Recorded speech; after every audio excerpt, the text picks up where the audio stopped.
We've heard a lot of people inside the Thunder team and outside talk about your skill and your future. What do you think they're seeing about your game that has them so hyped about what you can do now and going forward? I think first and foremost is my work ethic. I want to be good. I want to be great. But then there's the time you put into it, and not everyone's willing to do that. And that's something I'm willing to do. So I think that's first. And then I think just my obsession with the game. Thank you. All right. Next up, Joe Musato. Joe, you are up. Shai, I know we've asked you about this lineup before, but the group with you, Chris, Dennis, Gallo, and Steven is one of the top-rated lineups in the league. You guys haven't used that all that much, but I know you go to it a lot in clutch time. What makes that group special together? I think, honestly, because we have five guys that can make two defenders guard them, whether that be Steven in the post, drawing double teams, myself, Dennis, or Chris, getting in the lane and drawing another defender, or Gallo in a mismatch. And then that puts the defense in rotations, and they have to play from there. And basketball becomes real simple. So I think we're a nightmare mismatch-wise. Thank you, Joe. Next up, Royce Young. Royce, you are up. Hey, Shai.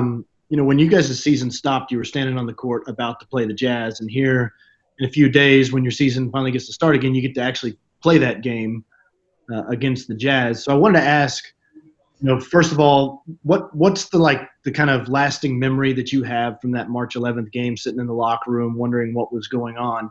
And then secondly, Nerlens made the point that it's going to kind of feel like a box to check to kind of get that game finally played and able to kind of move on from that memory a little bit. So those two things, if you could. Yeah, I think for me, I got hurt and didn't play in Boston, and our next game was Utah.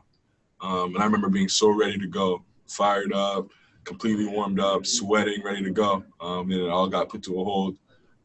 So I think I'll have the same enthusiasm, if not more, to get back out there. But then, yeah, like Nero said, we're just getting back to the game that we love and finishing out the season as best as we can. All right, Shai. Sorry, I know we're tight on time here, so we'll keep you moving. Eric Horn. Eric, you are up. Hey, Shai. Billy mentioned that Andre's been, he's not back to where he was, before his injury, but he's been disruptive in practice defensively. I wanted to get your thoughts on what you thought of Andre, having the first opportunities to scrimmage with him and play with him, and what's made him as disruptive as Billy has kind of described him. The first thing I noticed about Dre, smartest defensive player I've been around.